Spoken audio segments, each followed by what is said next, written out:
ស្នោនឹកភូមិទួលលៀបទឹកអូពេញព្រៀបថ្ងៃរៀបប៉ុនជុំចំឡាំងក្រមងុយគេសាងយ៉ាងធំដូតណៃរយមរំដោះដួងចិត្តអោទូលរាជាប្រវត្តិស្ដេចល្បី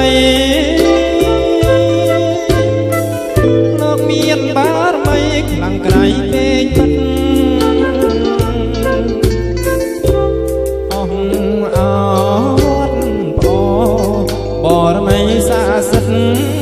បរិស័ទឆ្ងាយចិត្តងូលមិត្តជួបជុំ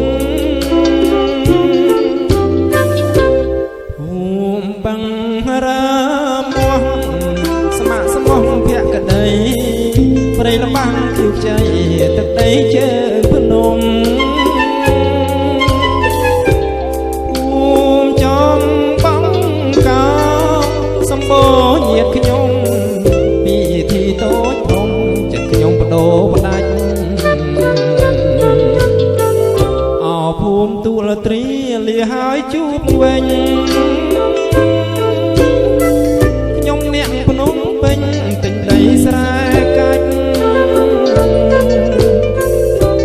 នាំប្អូនធ្វើ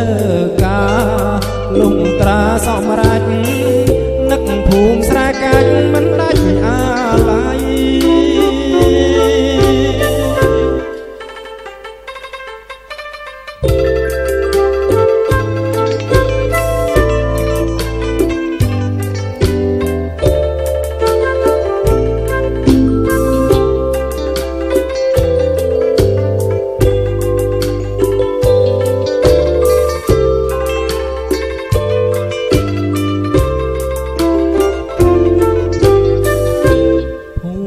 បង្រាមោះស្ម័គ្រស្មោះភក្តីព្រៃលបាំងជោគជ័យទឹកដីជើងភ្នំ